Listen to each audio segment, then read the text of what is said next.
उसे लगा सब ठीक है। घर वही था, लोग वही थे, आवाजें भी वही थी, लेकिन कुछ बदल गया था। हर रात 2:17 पर दरवाजा हल्का सा खुलता। हर सुबह टेबल पर रखा गिलास अपनी जगह से थोड़ा खिसक जाता। और सबसे डरावनी बात, वो घर में अकेली थी या शायद नहीं थी। उसे लगा सब ठीक है, लेकिन सच्चाई उसकी सोच से कई ज्यादा खतरनाक थी। कहानी की शुरुआत, रिया को हमेशा लगता था उसकी जिंदगी बिल्कुल परफेक्ट है।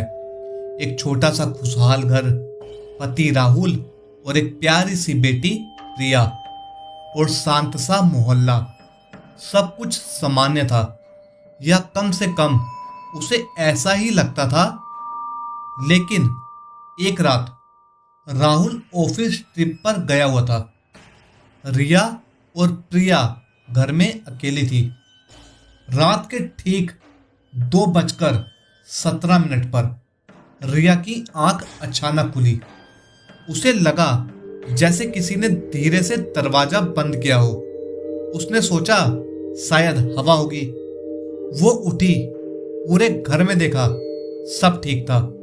मुख्य दरवाजा बंद था, खिड़कियां लॉक थी और प्रिया गहरी नींद में सो रही थी।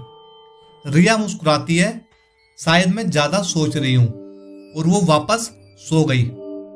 लेकिन अगले दिन सुबह डाइनिंग टेबल पर रखा पानी का गिलास थोड़ा सा खिसका हुआ था। उसे याद था उसने उसे बिल्कुल सेंटर में रखा था। उसने फिर खुद को समझाया, शायद मैंने ही गलत याद किया होगा। दोस्तों, 3 दिन बीत गए। राहुल लौट आया। सब सामान्य था, लेकिन रिया ने नोटिस किया राहुल अब पहले जैसा नहीं रहा। वो मोबाइल पर ज्यादा व्यस्त रहने लगा। रात में बालकनी में जाकर धीरे धीरे बात करता, अचानक फोन लॉक कर देता। रिया ने खुद से कहा ऑफिस का तनाव होगा। लेकिन दोस्तों, एक शाम रिया को राहुल के फोन पर एक मैसेज दिखा। कल रात 2:17, वही समय। रिया का दिल धड़क उठा। वही समय जब उसकी नींद खुलती थी।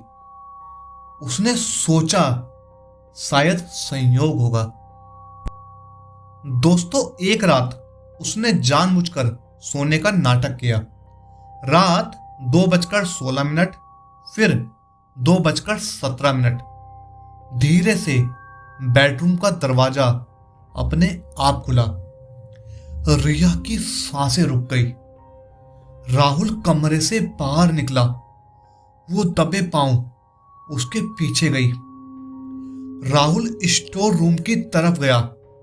रिया के दिमाग में एक ही सवाल था, वो वहां क्यों जा रहा है? दरवाजा थोड़ा सा खुला था, अंदर हल्की सी रोशनी, और फिर एक और आवाज, एक औरत की।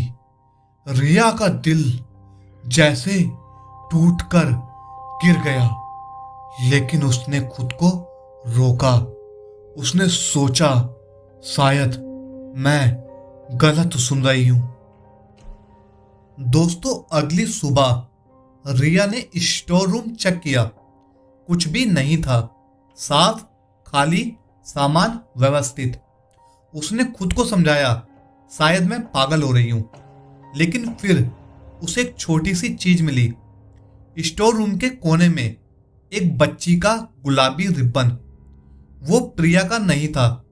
परत दर परत रिया ने पड़ोसन से फ्रेंडली पूछा, हमारे घर कोई आता है क्या? पड़ोसन का जवाब अजीब था, कल रात तो आपकी घर की लाइटें देर तक जल रही थी और किसी औरत की हंसी की आवाज भी आ रही थी।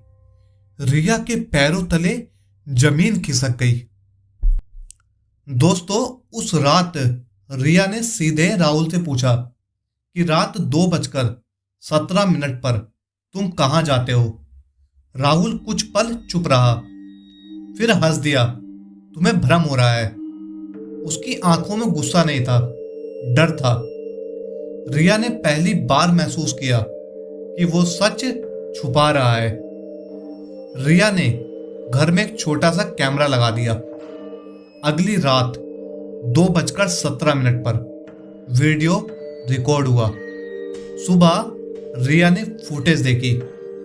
वीडियो में राहुल कमरे से बाहर निकला, स्टोर रूम में गया और दरवाजा बंद किया। कुछ मिनट बाद दरवाजा खुला, लेकिन वो अकेला नहीं था।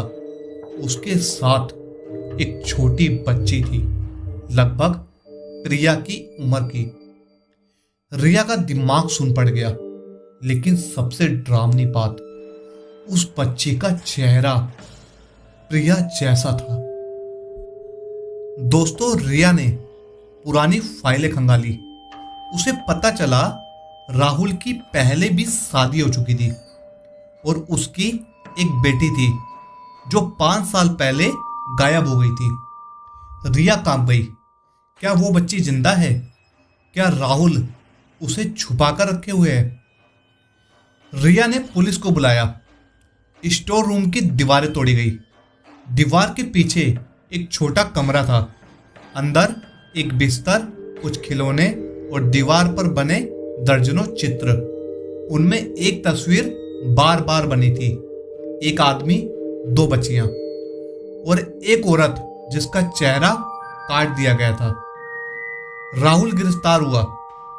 सच्चाई सामने आई। वो अपनी पहली बेटी को दुनिया से छुपाकर रखे हुआ था। क्यों? क्योंकि उसकी पहली पत्नी ने उसे छोड़ दिया था। वो अपनी परफेक्ट फैमिली खुद बनाना चाहता था। रिया को लगा सब ठीक है, लेकिन सच्चाई उसकी घर की दीवारों में छुपी थी। और दोस्तों, अंत में सिर्फ इतना कहूंगा, जिंदगी में सबसे खतरनाक चीज झूठ नहीं होती, गलत फहमी होती है। क्योंकि जब तक हम मानते रहते हैं कि सब ठीक है, सच चुपचाप हमारे पीछे खड़ा रहता है और इंतजार करता है। रात 2:17 का। तो दोस्तों, उम्मीद करता हूं वीडियो पसंद आया होगा आपको। तो ज्यादा से ज्यादा लोगों को शेयर करें, चैनल सब्सक्राइब करें। मैं मिलूंगा नेक्स्ट वीडियो में। धन्यवाद।